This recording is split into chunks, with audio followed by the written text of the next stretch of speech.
नमस्ते एवरीवन। आज के इस वीडियो में हम Lagrange method of undetermined multipliers के एक न्यूमेरिकल्स को सॉल्व करने वाले हैं। अगर आप इस न्यूमेरिकल को सॉल्व कर लेते हैं तो आप Lagrange method of undetermined multipliers के कोई भी न्यूमेरिकल को सॉल्व करने के काबिल बन जाओगे। ठीक है, शुरू करते हैं। Lagrange method of undetermined multipliers के कोई भी न्यूमेरिकल को सॉल्व करने के लिए मैंने तुम्हारे लिए एक 4 स्टेप प्रोसेस बनाया है। तुम्हें बस इस प्रोसेस को फॉलो करना है और ऐसे आंसर्स निकलेंगे। ठीक है, शुरू करते हैं। अब थोड़ा सा क्वेश्चन को पढ़ लिया जाए। Find the greatest and the least value of function this on the ellipse this by Lagrange method. अब यहाँ पे स्टेप नंबर 1 को हम फॉलो करेंगे, बट डायरेक्टली स्टेप नंबर 1 के ऊपर नहीं जंप करेंगे। स्टेप नंबर 1 को के ऊपर जंप करने से पहले हमें थोड़ी सी प्रिपरेशन करनी पड़ती है। क्या करनी पड़ती है?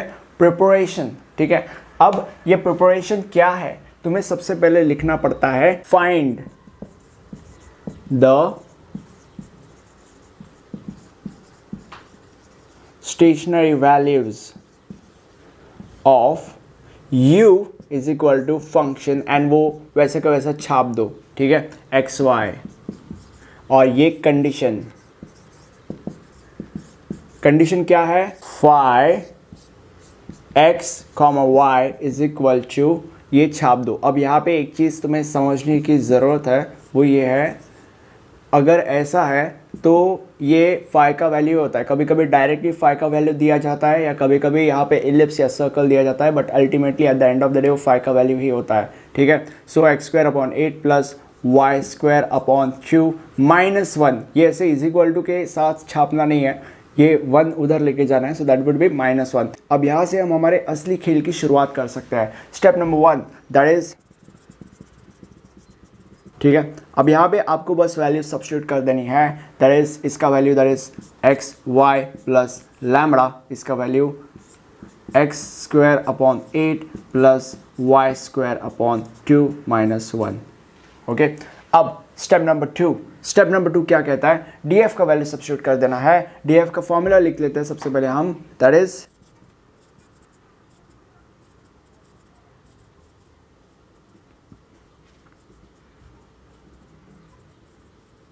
अब ये हो गया। अब हम इसको सॉल्व करने वाले हैं। सॉल्व कैसे करते हैं? हमें बस वैल्यू सब्स्टिट्यूट करके पार्शियल डिफरेंशिएशन परफॉर्म करना है। अब यहाँ पे f का वैल्यू, मतलब ये वैल्यू यहाँ पे अगर सब्स्टिट्यूट कर देंगे और अगर इसको पार्शियली डिफरेंशिएट करेंगे विथ रिस्पेक्ट टू x, जो हमें क्या मिलेगा? y मिलेगा, राइट? सो हम डायरेक्टली लिखेंगे df is equal to y dx, ये dx वैसे का वैसे आ गया। अब अगर इसको partially with respect to y differentiate करेंगे तो हमारे पास x आएगा, राइट? सो हम लिखेंगे plus x dy, right, and plus, और यहाँ पे सबसे पहले हम ब्रैकेट के अंदर इसको डाल देते हैं ताकि ये प्रोटेक्टेड रहे, because protection is very important. Okay, अब ब्रैकेट के बाद हम फाई को with respect to X partially differentiate करेंगे। अब फाई का मतलब जनरली लोग पूरे के पूरे को partially with respect to X differentiate कर लेते हैं, बट वो एक बहुत बड़ी गलती है। That is a blunder. आपको पूरे के पूरे को with respect to X partially differentiate नहीं करना है, इसका हो चुका है यहाँ पे। अब यहाँ पे आपको इसको लेना है। ठीक है, इसको अगर with respect to X partially हम डिफरेंशिएट करें तो हमारे पास क्या होगा? सबसे पहले तो लैम्बडा वैसे का वैसा आ जाएगा, 1/8 बाहर आ जाएगा क्योंकि वो कॉन्स्टेंट है, एंड अगर एक्स स्क्वायर को with respect to X partially differentiate किया जाए दैट वुड बी 2x। ठीक है, सो यहाँ पे 2x आएगा, एंड अगर इनको with respect to X partially differentiate किया जाए तो 0 आ जाएगा क्योंकि उसमें कोई x का टर्म है ही नहीं। ठीक है, सो इसलिए हमारा आंसर ये आएगा, और इसको भी हम ब्रैकेट में डाल देते हैं ताकि ये प्रोटेक्टेड रहे, because protection is very important. ठीक है, अब आगे बढ़ते हैं। अब यहाँ पे अगर ये हो गया, अब यहाँ पे dx लिखना बहुत ज़्यादा ज़रूरी है, लोग भूल जाते हैं, एंड प्लस, और यहाँ पे अगर फाई को विथ रिस्पेक्ट टू y हम पार्शियली डिफरेंशिएट करेंगे तो हमारे पास आएगा सबसे पहले लैम्बडा, और उसके बाद अगर इसको partially with respect to y differentiate करेंगे तो 0 आएगा क्योंकि इसमें y का टर्म है नहीं। अगर इसको partially with respect to y differentiate करेंगे तो सबसे पहले तो 1/2 बाहर आ जाएगा क्योंकि वो कॉन्स्टेंट है, और अगर y स्क्वायर को with respect to partially differentiate करेंगे y स्क्वायर को with respect to y partially differentiate करेंगे that would be 2y। So that is 2y, but यहाँ पे मैं 2y नहीं लिखूंगा, बस y लिखूंगा क्योंकि 2 कैंसिल हो जाएगा। ठीक है, एंड यहाँ पे dy वैसे का वैसा, ये हमारा आंसर बनता है।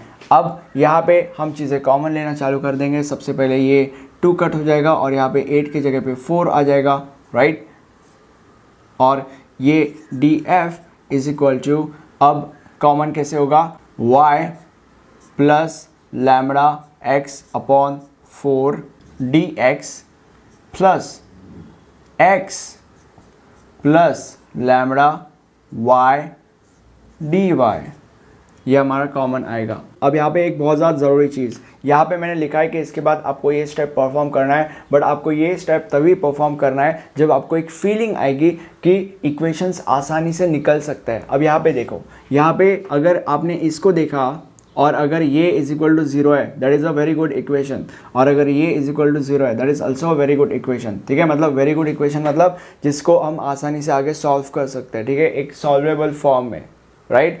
सो जब आप ऐसे सिचुएशन तक पहुंच जाओगे, ऐसे पॉइंट तक जब आप पहुंच जाओगे, तो आपको ये स्टेप परफॉर्म करना है। ठीक है, so that is D F is equal to, let's put D F is equal to 0, so that is Y plus lambda x upon 4 equal to 0, क्योंकि अगर दिस इक्वल्स टू 0 है तो dx उधर जाएगा तो 0 अपॉन dx आएगा तो वो 0 ही होगा अल्टीमेटली, इसीलिए दिस इक्वल टू 0 मैंने लिखा है। और यहाँ पे x plus lambda y is equal to 0, यहाँ पे भी वही फेनोमेना अप्लाई होता है। अगर ये इज इक्वल टू 0 है तो dy उधर जाएगा तो 0 अपॉन dy तो 0 ही आ जाएगा। सो ये यहाँ पे आ गया। ओके, अब यहाँ पे इसको हम सॉल्व करेंगे। अब यहाँ पे किसी को भी वैसे तो आप सॉल्व कर सकते हैं, बट चलो आप हम इसको इसको सॉल्व कर लेते हैं। ठीक है, सो 4 उधर जाएगा, that is 4y plus lambda x upon 4 is equal to 0, 4 उधर जाएगा, सो ये कैंसिल हो जाएगा, आई मीन 4 उधर जाएगा तो 0 इंटू 4 दैट इज 0, और उसके बाद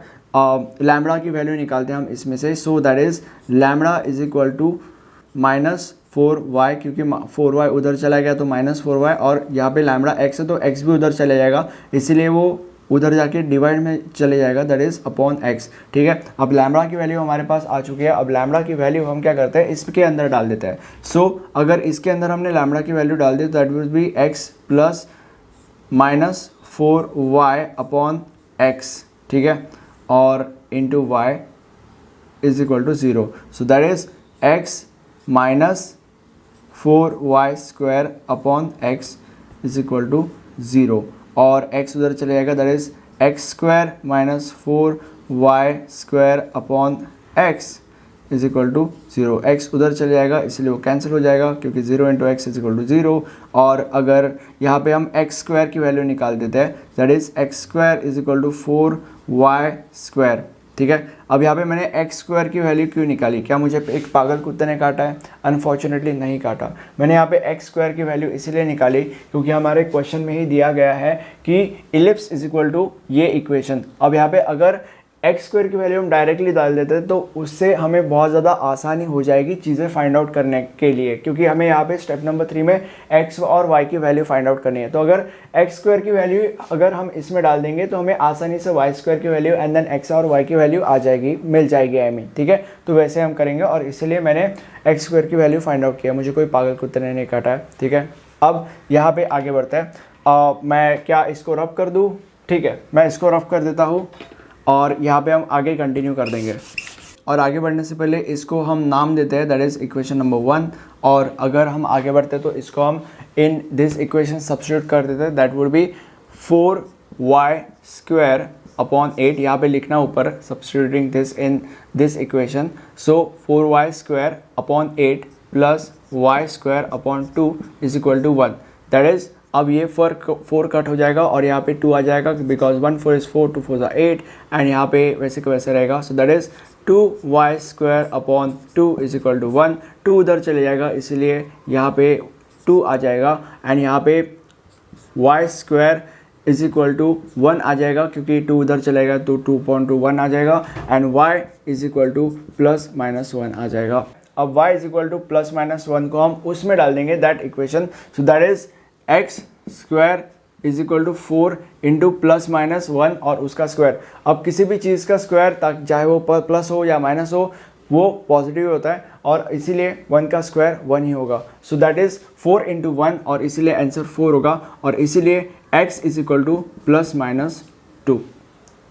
ठीक है, अब यहाँ पे हमारे पास y का वैल्यू भी आ चुका है और x का भी वैल्यू आ चुका है, जैसे हमने हमारे स्टेप 3 में रिक्वायर जैसे हमारे स्टेप 3 में हमारी रिक्वायरमेंट थी, ठीक है। अब उसके बाद हम स्टेशनरी पॉइंट्स फाइंड आउट करेंगे। अब यहाँ पे ध्यान से देखो स्टेशनरी पॉइंट्स कैसे फाइंड आउट करते हैं। स्टेशनरी पॉइंट्स का लाइक मतलब होते क्या है stationary points, it is basically combination of x and y terms, ठीक है। सो लाइक उसमें बेसिकली एक एक्स टर्म होता है और एक वाई टर्म होता है। अब यहाँ पे देखो हमारे पास 4 नंबर्स है, एक +1, एक -1, एक +2 और एक -2, ठीक है। अब इसमें से कितने स्टेशनरी पॉइंट्स बन सकता है, अब यहाँ पे देखो ध्यान से। और एक चीज़, ये जो स्टेशनरी पॉइंट में बना रहा हूँ वो इस सम के लिए यूनिक होता है। ऐसे अलग अलग सम्स के लिए अलग अलग तरीके से स्टेशनरी पॉइंट निकलता है, इसलिए आपको प्रैक्टिस करनी पड़ेगी।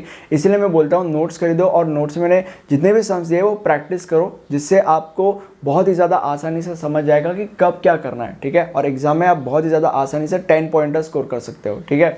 अब आगे बढ़ते हैं। अब यहाँ पे हमारे पास 4 नंबर्स है, तो इसमें से कितने स्टेशनरी पॉइंट्स निकल सकते हैं। देखो सबसे पहले स्टेशनरी पॉइंट का नाम हम एस दे देते हैं, सो दैट इज +1 एंड +2। सो अपन 1 और 2 लिख लेते हैं, आई मीन ऐसे कर लेते हैं, ठीक है। सॉरी, एक्स ये है और वाई ये है, ठीक है। तो यहाँ पे सबसे पहले एक्स आता है, उसके बाद वाई आता है, ओके। ये गलती एग्जाम में मत करना, okay. So that is 2 and 1, plus पकड़ते हैं, देन दोनों का माइनस पकड़ते हैं, दैट इज P मतलब -2 और -1 एंड D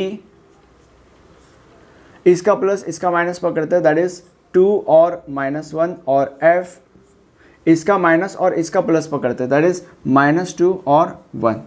इसके अलावा तो स्टेशनरी पॉइंट्स नहीं आ सकते हमारे पास। तो बेसिकली ये 4 स्टेशनरी पॉइंट्स हैं हमारे पास। अब आगे क्या करना है, हमें बस इन स्टेशनरी पॉइंट्स के अंदर की जो वैल्यूज़ है वो फंक्शन के अंदर डाल के आंसर्स निकालना है। अब यहाँ पे इसके पहले आपको थोड़ा सा कार्यक्रम करना पड़ता है। अब आपको सबसे पहले लिखना पड़ता है द स्टेशनरी वैल्यूज़ या वैल्यू ऑफ, ठीक है, क्योंकि क्वेश्चन में वही दिया है एट। अब यहाँ पे सबसे पहला स्टेशनरी पॉइंट हम कंसिडर करेंगे S2, y। अब हमें पता है कि पहला x है दूसरा y है, ठीक है। तो इसके अंदर लाइक x y के अंदर हम ये 2 और 1 सब्स्टिट्यूट कर देंगे, दैट इज 2 आएगा। और एट P अब हमें पता है कि ये x है ये y है, तो इसीलिए I mean is equal to, अब इसको हम एक्स वाई के अंदर सब्स्टिट्यूट कर देंगे, मतलब बेसिकली ये ही। तो this into this that is -2 into -1 that is 2, ठीक है। और उसके बाद D, अब यहाँ पे हमें पता है कि 2x है और -1 y है, इसलिए अगर इसको हम एक्स वाई के अंदर सब्स्टिट्यूट कर देंगे that is 2 into -1 that is -2। और F हमें पता है कि -2x है और 1 y है, आई मीन नहीं पता तो भी फ़र्क नहीं पड़ता क्योंकि हमें x और y का मल्टीप्लिकेशन ही करना है। बट फिर भी मैं बाकी सम्स की बात कर रहा हूँ, अगर उस पर्सपेक्टिव से देखें तो पता होना ज़रूरी है। और उसके क्योंकि x और y की जगह पे कुछ और भी दिया हो सकता है, ठीक है। अब अगर इन दोनों को मल्टीप्लाई किया जाए दैट इज -2, तो बेसिकली हमारे पास ये 4 आंसर आता है 2 2 और -2। अब यहाँ पे ध्यान से देखो, अब अल्टीमेटली हमें क्या मिल रहा है, +2 और -2 ही तो मिल रहा है, ठीक है। तो इसका मतलब क्या है, इसका मतलब यह है कि जो लार्जेस्ट वैल्यू होगा, मतलब यह जो ग्रेटेस्ट वैल्यू होगा वो 2 होगा और जो लीस्ट वैल्यू होगा वो -2 होगा, राइट। यही हमारे सम का आंसर है। यहाँ पे आपको आंसर लिख देने का है। अब यहाँ पे ऐसे एग्जाम में ऐसे आंसर मत देखो, यहाँ पे इसके बाद लिखना, हमारे पास स्पेस नहीं है इसलिए मैं यहाँ पे लिख रहा हूँ। इसके बाद आपको क्या लिखना है, इसके बाद आपको लिखना है the greatest value of, I mean for is equal to 2 and the least value of is equal to -2। और ये हमारे पास आंसर आ चुका है। मुझे कमेंट सेक्शन में बताओ कि वीडियो कैसा लगा। इस वीडियो में मैंने थोड़ी नई चीज़ें एक्सपेरिमेंट किया, आपको तो दिखी होगी कि क्या चीज़ें मैंने एक्सपेरिमेंट किया है। तो मुझे कमेंट सेक्शन में बताओ कि क्या ऐसी चीज़ें मेरे वीडियो में रहनी चाहिए या नहीं, तो ताकि मैं और ज़्यादा मेरे प्रोडक्ट को बेटर कर पाऊँ, ठीक है। अगर आप कमेंट नहीं करोगे तो मुझे नहीं पता चलेगा, ठीक है। या और फिर उसके बाद मैं और मेरे प्रोडक्ट को और ज़्यादा बेटर और आपको एक और ज़्यादा अच्छी क्वालिटी नहीं दे पाऊँगा, ठीक है। इसलिए मुझे कमेंट सेक्शन में पक्का बताना कि कैसे लगा आपको वीडियो। और मेरे आजू बाजू 2 प्लेलिस्ट आएंगे, एक मॉड्यूल वाइज प्लेलिस्ट है, एक सब्जेक्ट वाइज प्लेलिस्ट है। आपको जैसे पढ़ना है वैसे आप इन प्लेलिस्ट को चूज़ कीजिए, उनके नोट्स खरीदिए और पढ़ाई करने को चालू कर दीजिए। Thank you for watching this video, have a nice day, bye.